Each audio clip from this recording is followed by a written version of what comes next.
Frustration is growing by the day, with thousands of Mississippians still without power. Who's to blame, and why is it taking so long?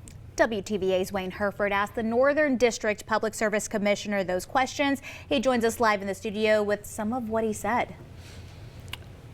That's right. I did a Zoom interview with Public Service Commissioner Chris Brown earlier. He told me things are looking up with power companies getting everyone in the state back on, including here in North Mississippi.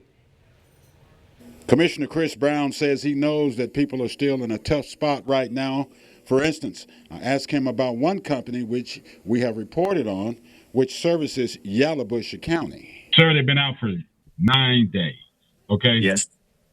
Do you feel like the companies, what's taking the companies so long on some of those? The devastation.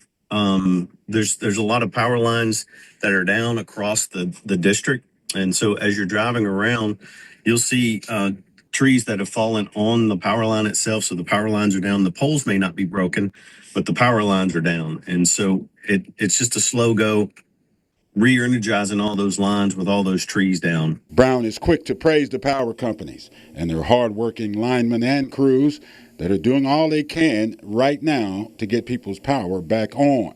But he says this was a storm of historic proportions.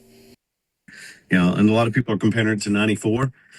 I was around in North Mississippi in 94, and it was bad. And this one's, we'll see statistically if it's as bad, but there's just as much suffering. And suffering is still underway for thousands without power. So I asked him this question. What can the power companies do? What can the state do? What can the people do right now to be ready next time? What do you, in your opinion? Rural water systems, get backup generators. A lot of the water systems went down. We spent a lot of time getting water systems back up, and a lot of them needed up to 4 generators. So in one water system, they called and said, they don't have water. Can you help us? And so they had two wells and 2 pumping stations. So that needs 4 generators.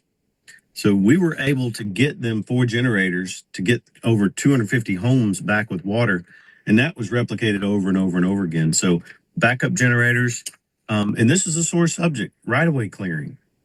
When people cut trees around the power lines, when the companies cut trees around the power lines, a lot of people get upset because it takes trees down. But it's so important. The right-of-way clearing is what keeps those limbs and things off the power lines. Now, Brown says that